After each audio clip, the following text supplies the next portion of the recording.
Our story was probably not how I expected it to be. Our story is very different. We dated for about 3 months or so, broke it off. I want to say 2 or 3 years later, we ended up reconnecting, and then I ended up getting pregnant.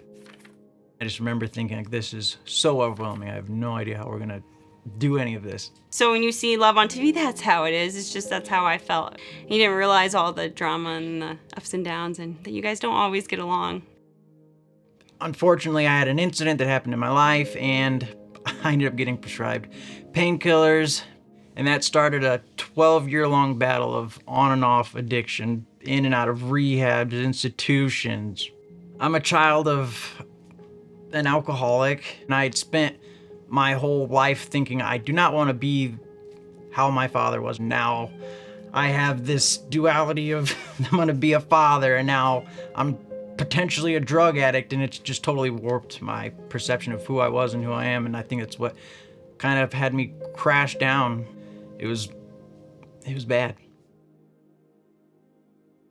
Late in the year, in 2010, I ended up giving birth to my daughter, Nevaeh. Honestly, at this time, we're not together. We're trying to figure out how do we do this. We don't want to argue or anything, but it's new for both of us. Him and his whole family, they took me and my girls in. They loved me, they helped me, they did everything. He wasn't always there, and we're young, so I think in my head, okay, well, he's going out, he's with his friends, and I'm starting to realize, oh, there's something going on. I guess he's addicted to drugs, and what does that even mean? Is that, like, are you still okay? Are you not? Or can you just, like, stop doing that? And I don't know, I've never been addicted to drugs, so I think it was really hard. And then being a mom at the same time, and then also, like, I don't even know what's going on with him. 5 years down the road, he actually ended up going to jail. He talked to us on the phone, and he said some things about wanting to be there. He wanted to support his children and help raise them and be a husband. I just remember thinking, this is like the worst proposal ever, but Yeah. I need to marry this woman. I need to be a father. I need to do and be all these things that I wanted for myself.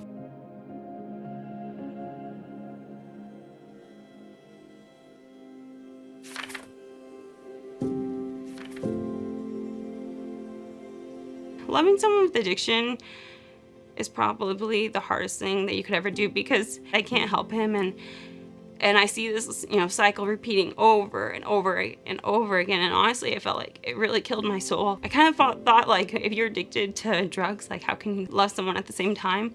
Family, friends, literally, like, everybody I knew was like, get divorced, get divorced, get a divorce, get a divorce. And I'd print out the papers, and then I'd throw it away, and I print it out and I throw it away.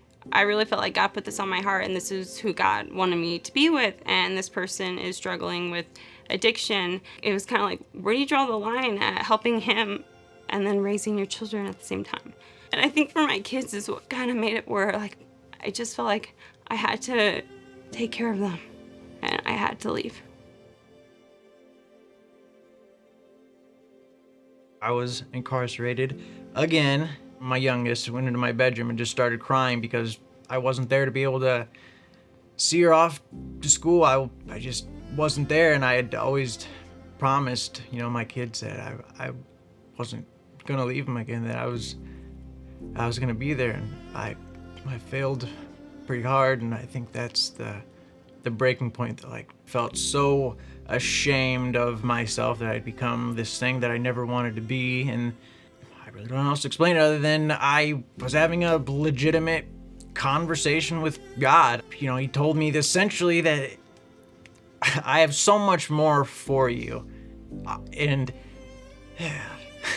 it's time for you to realize it. He ended up getting out of jail. He had to do a rehab, and I didn't fully trust him, but then he kind of needed a little bit of help, so I kind of, okay, I'll take you here, and then I'll take you there too, and that's okay. And then I felt like a week went by, and then another week went by, and then like a month went by, and I was like, are you okay? Like, we started going back to Granger Community Church, and there was, the big cross, and I didn't even know what it was for, and it was pretty much bringing, like, what you wanted to give to God. And I wrote addict because I knew I was no longer that. Like, I'm this whole new thing, and I just was ready to give it up.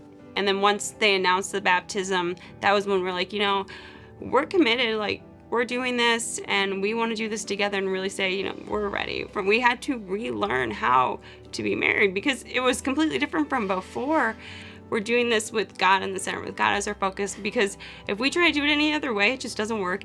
So now we're here, and like my kids have a dad, and I always thought that like they want it, and then like I get to be a wife again. And to me, that's amazing, and that's beautiful, and that's something that God gave me. God has a promise for all of us that we will be made whole and new in His image. Sometimes it does take time. And for me, it took 12 years, which was a very long time, but I really believe that my faith is what really kept all of this together. I just trusted in God that He would get me through it, and He did.